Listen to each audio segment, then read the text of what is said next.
Are we? We are live. Hi, everyone. My name is Pat Stern, and I am so glad. Um, this is the first episode of my From the Heart Healthy Conversations Study series that I am doing as a Woman of Impact nominee for the American Heart Association. And that campaign is going through the month of April. So I'm going to have 5 or 6 of these. But today I'm starting with a really special person. I had my heart attack August of 2019. And the very first thing I did once I got home and started recuperating was reach out to the American Heart Association. It happened, there was an event coming up. It was the annual walk for the American Heart Association. And I jumped right in and said, I'm going to volunteer. Well, as it happened, it was in October. And it was an unusually very cold morning in October. But I went, and it was dark out. And the very first person I met was a lovely woman named Sherri Maloney, who's my guest today. And Sherri asked me, when did I have my heart attack? I said, 2 months ago. And she said, good God, girl, what are you doing here? It's way too cold. You cannot get sick. So I said, you're absolutely right. And I went home. But I really appreciated her graciousness. And I reached out to her. She invited me to her home. She taught me how to cook a more hearty meal. And we developed a good friendship. So here we are almost 3 years later. I really count on her. She is sought out all the time. She's been on Dr. Oz on more than one occasion. And she's got a really good story that we need to hear. So, Sherri Maloney, welcome. Thanks so Hi, much for Patty. being here today. So 10 years ago, I can't even believe it's been 10 years. I read your story, and you started out by saying you weren't feeling well, and you went to an urgent clinic. I don't even think it was the ER. I think it was an urgent clinic because you thought you had a serious case of the flu. And apparently that wasn't the situation at all. So will you please share with everyone just about, I thought it was flu, and then what happened? I'd be happy to share with you, Patty.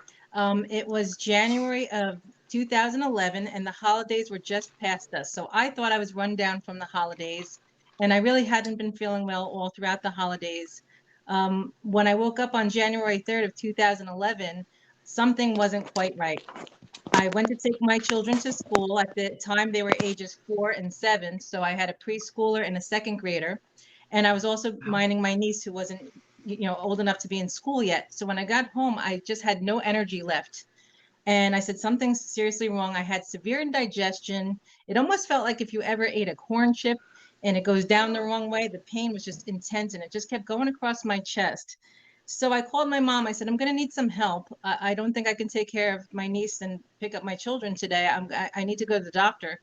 My mom was smart enough to say, you know what, you need to go to the emergency room. We do live near an emergency room. It's a satellite. It's not an actual facility where you have overnight stays. But she took me there and she said, my daughter's not feeling well. They checked my vitals. There was nothing showing outwardly. So we thought it was a bad case of the flu and possible onset of pneumonia. The hospital, proceeded to take the blood pressure cuffs. They did chest x-ray to see if it was pneumonia, and no pneumonia, but I was progressively getting worse. And my mom said, you should really be looking at her heart because, there is some, history of family high cholesterol. And my father was also a heart attack survivor himself. But because of the HIPAA rules, they basically said, sit down and be quiet. She's the patient. We'll talk with her. My mom said, but she's in so much agony and she's so weak.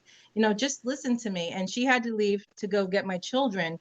And I got progressively worse while I was in the hospital. I was in the hospital for a little over 4.5 hours before somebody said, did somebody say something about checking your heart?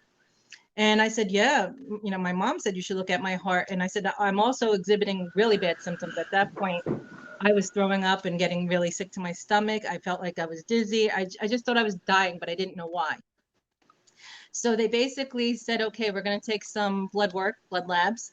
and they ran an EKG, and it took 2 blood labs and 2 EKGs, and something called troponin that's in your blood labs shows that there's something happening with your heart. Yeah. And they came over to me and they said, basically, we're going to tell you it's acute coronary syndrome. We need to bring you to another hospital and have the cardiology department take a look at you. And when I was transported to the other hospital, it was then that they told me, you're having a heart attack, and they needed to stabilize me and slow my heart down.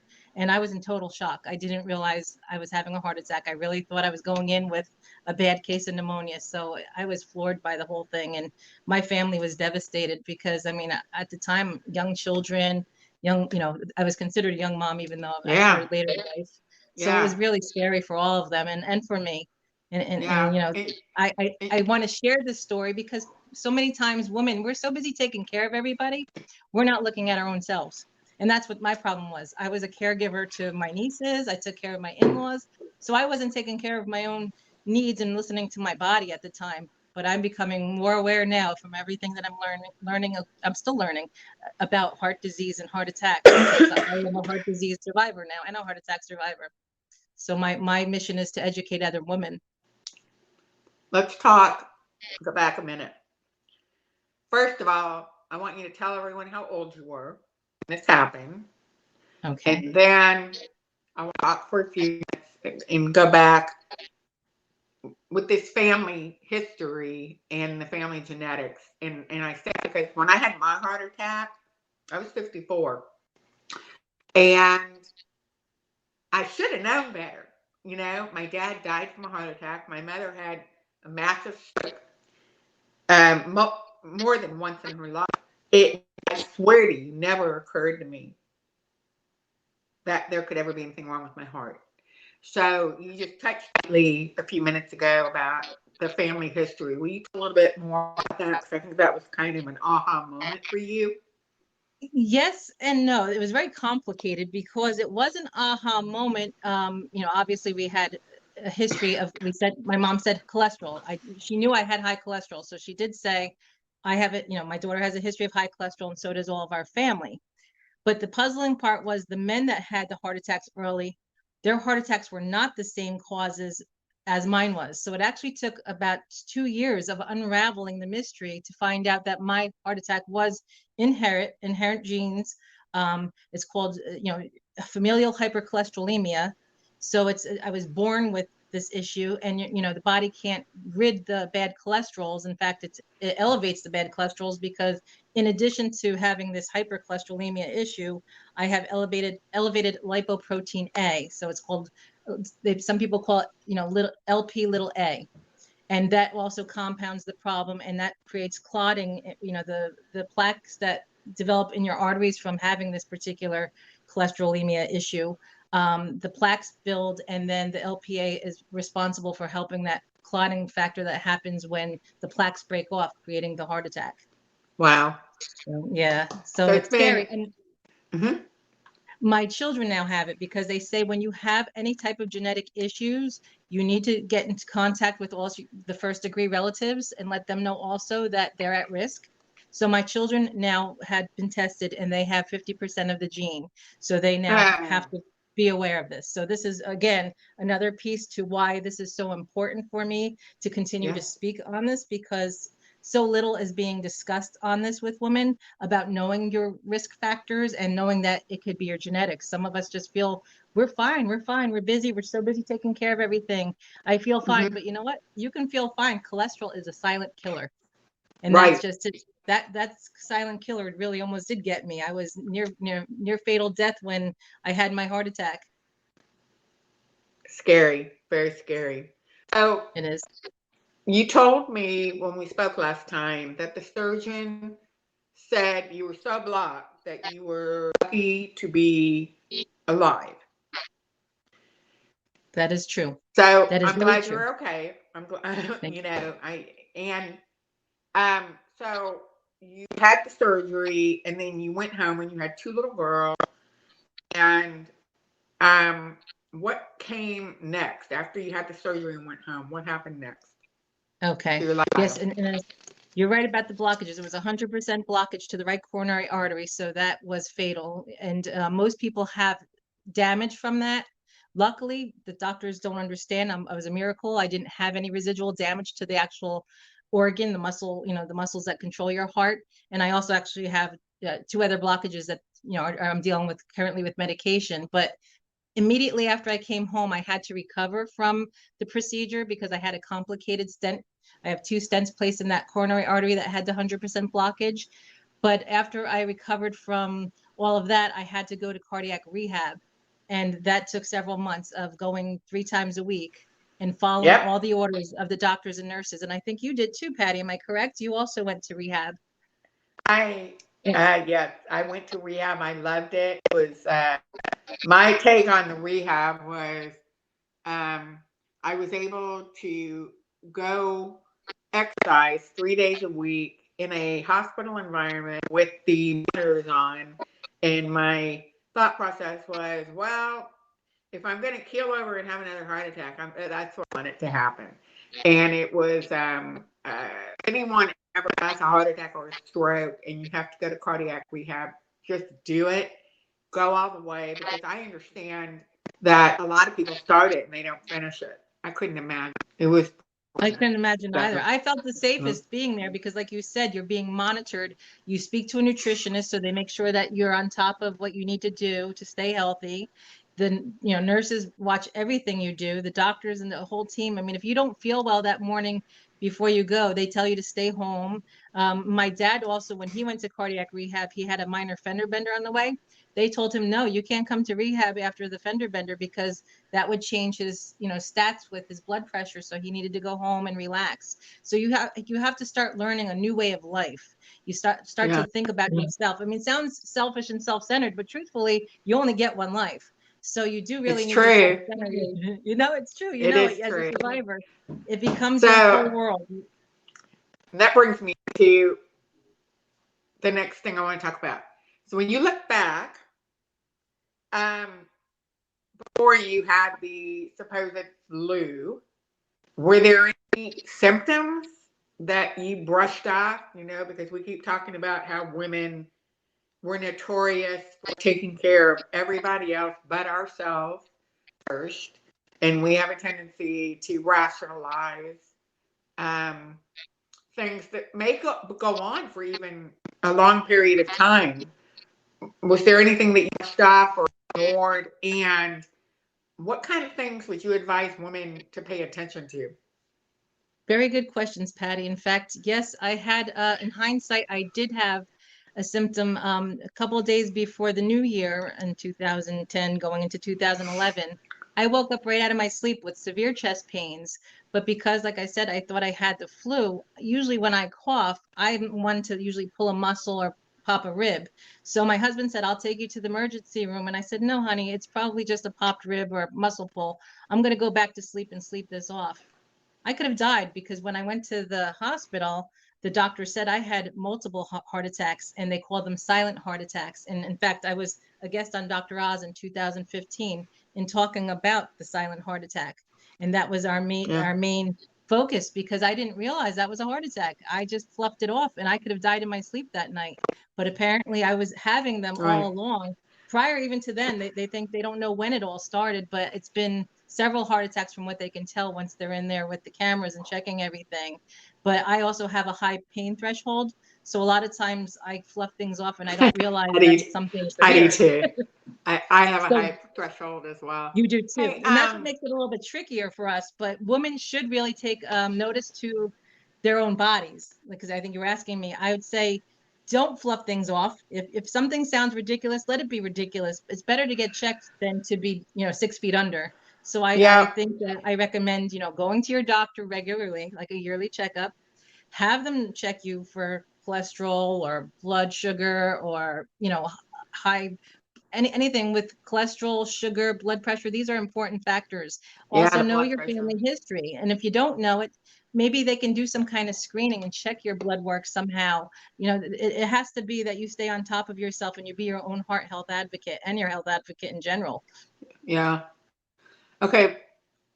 Before I go to my next question, I just want to talk for 1 second. That's the talk about EKGs. I think they don't always discover that something's wrong. I had three, and they never discovered what was going on in my heart. It wasn't until I had a nuclear stress test, and I've even had some doctors talk about EKGs not always being as effective as they should be. And it kind of feeds into what you were talking about with self advocacy. You know, you get an EKG and they say you didn't have a heart attack. So you're like, yay. But the problem is still there and they're not listening. So, can you talk about that a little bit? Yeah, I agree with you on that as well because it took them two EKGs, and at the time, it's that's why it's puzzling. It only showed trace amount of something happening, yet I was having a major heart attack, so I don't understand Oh why my it God. wasn't picking that up. I So know. I do think you have to continuously be your advocate. I don't stop at if somebody tells me, "Oh, that it's okay. The EKG shows everything's okay." No, you know what? Get a second opinion. Go somewhere else and get a second opinion. Don't fluff it up. So many women have been dismissed when they went to the hospital thinking it was the flu, and some of them did not survive. They go home and they don't make it. So you Right. don't just let it go. Uh, You stay on top of how you feel and you keep speaking and fighting until you find the answers. so, it's been 10 years and you're healthy and you're dedicated, you keep your doctor's appointments right on track, and um, how do you maintain your heart now? And do you feel like you're much more in tune, like really in tune with your body? You know how to listen to it now? Absolutely. I have to stay on medication for my cholesterol issues. It's something that won't change even with diet. So that's my management program, I call it. So I have to stay on a statin therapy. I call it the statin therapy, bunch of medications. I go to the doctor regularly. I see my primary every year unless I get sick in between. I see my cardiologist every 6 to 9 months. So I stay on Yeah. top of those appointments. Like you said, if I find something doesn't feel right, I ask the doctors and we speak regularly. And if I feel like I need testing and they're in agreement, we set up the appointments. We don't waste our time. I mean, I've had numerous tests in between since my heart attack just to, be sure that everything else is well, because we have other family histories that also correlate with the heart. Knock on wood, I've remained healthy for the last 10 years. I've held my own. I had those two other arteries I was telling you about. They were supposed to be stented. I refused the stenting because of the complication I had that was so frightening. So I'm now watching what I eat. I mean, that's the management program for me. So I try to do more of a Mediterranean plant-based diet. I try to stay active with exercise. Unfortunately, the winter I don't do much because Yeah. I'm not that much into, indoor things. So I'm more of It's a okay. walker, swimmer. Yeah. You'll be in Florida soon enough. Yes, yes, and I'm changing my Your lifestyle. happy place. That's part of Yeah. it. I will be swimming a Um, lot in the ocean and in the pool, and I like to boogie board. I, So it's gonna be very good for you. Um, was there the girl young when everything happened? Your husband, your wonderful husband, Kevin, really stepped up and still does, very supportive. Um, was there any long term impact um, because you had the heart attack? Has there been any long term impact on your family? Like, how do you handle stress? You know, they were young when it happened. Now they're teenagers, they and were. that stress hasn't even started yet. But over the years, I guess you all, some parameters of how you can avoid stress with your family. Very good questions. Well, my family, thankfully, are very supportive. They always have been. Everybody stepped it up after the heart attack. Everybody's been pitching in and helping. They still do. That my husband takes on more of the heavy laboring because, unfortunately, with the heart attack and stents, you're not supposed to be shoveling. So in the snow. My youngest daughter likes to pitch in and help with the shoveling. My husband does the shoveling. He does the lifting of heavy groceries and laundry. My oldest daughter, she likes to help bake and cook. So we all kind of help each other out. And then we mentally balance ourselves. If I have a very stressful event or a stressful day, everybody tells me to, relax, put my mind in my happy place, which is Florida. So in my Right. house, I set up all kinds of little knickknacks in my wall unit, and I'll stare off into space, staring at these things and reminding myself, put yourself back in check. It's not healthy to get yourself stressed out. And my family will remind me too if I forget. They don't, my father especially, even though I'm 50, 51, my parents always say, your heart's more important, your life's more important, whatever that is, you just got to let it go. So I'm learning, I let it go and let it flow. I go with the flow, and a lot of times I don't fight things that I used to fight. Now I just have to put it in God's hands. Yeah, that's a skill, and you're very lucky that you still have your parents too. Very Yes, fortunate. thankfully. My mom So was my saving grace. She saved my day, my heart. Yeah. Sorry. I know I'm just a little flustered there. She saved me on that day of my heart attack because again, she's the one that spoke up for me when I couldn't. And yeah, both my parents actually were very vital in my recovery because my dad had been a heart attack survivor with open heart surgery. So they both nursed me back and told me all the things that I had to do and not do. And they hmm, encouraged me when it was time to go to cardiac rehab. My yeah, dad had been there, so they actually drove me to the appointments and stayed because you can't drive yourself at that point. You're still in a lot of, yeah, medical care and medications. So they were the ones actually nursing me back because my husband had to take care of my children and take care of our house and also go to work. So that too was my extra support system. And they will still be my yeah, support system. I'm moving in with them this summer, hopefully, if all goes well, so that we can be together during this weird pandemic. We decided it's the best for us to yeah. do that while we look for our dream house. But I'm changing my lifestyle even more so once I move down to Florida. Well, I know we're gonna miss you when you go. Okay, I'm gonna miss you too. I have this last question for you, and it's about work.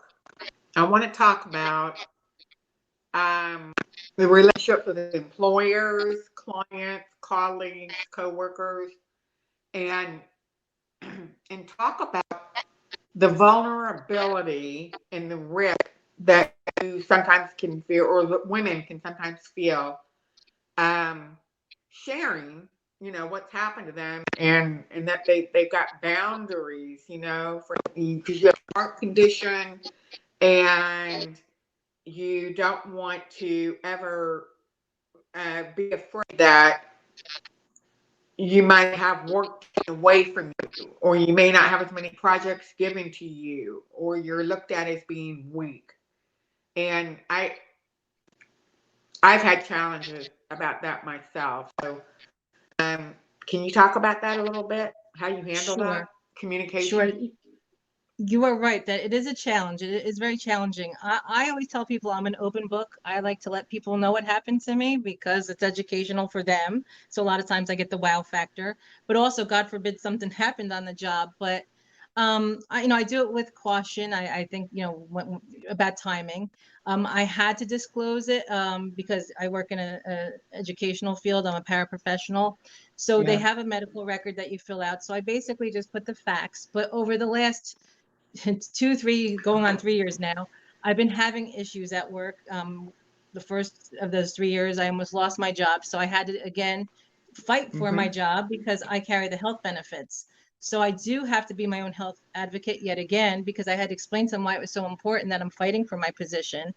And then last year that I was put into a few situations where it was very stressful for me. And I knew that it wasn't healthy for me to stay in those positions. So I had to be my advocate again to ask to be reassigned to something less stressful. And Oh now wow.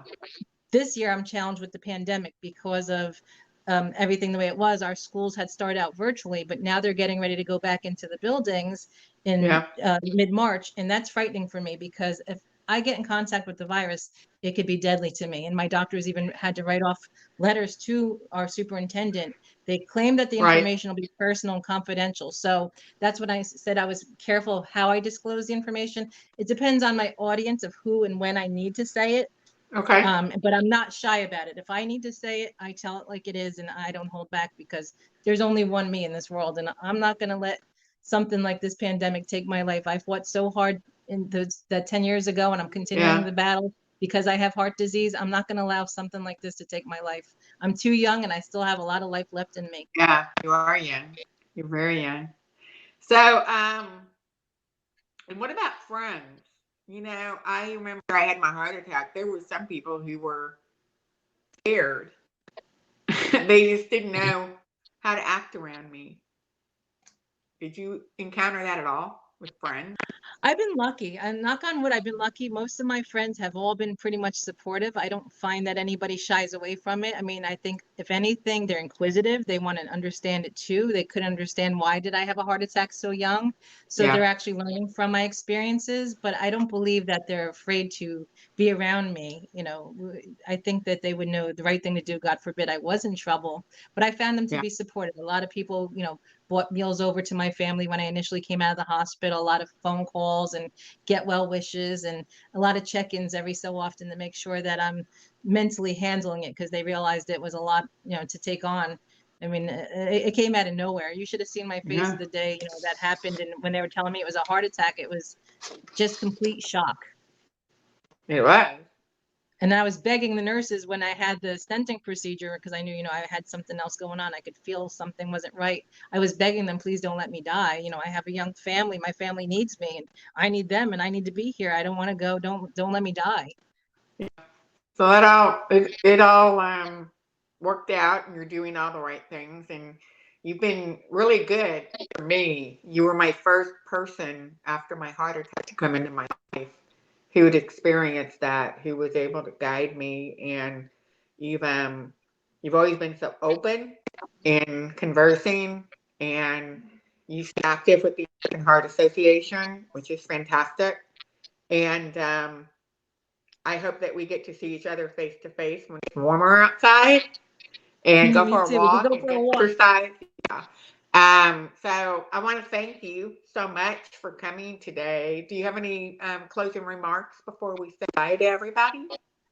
Make sure, ladies, you stay on top of your health. Please, I hope my story has educated you to be your own heart health advocate and a health advocate in general. Always, go to your doctors regularly, know your numbers, know your family history. Please stay on top of yourselves. Be healthy, be safe, stay safe in this weird world of pandemics that we have. Listen to your own self, listen to your body. Thank you. Thank you Thank you, so much, Patty. Sherri. Thank you. All right. Thanks for being with us today. Thank you. Bye.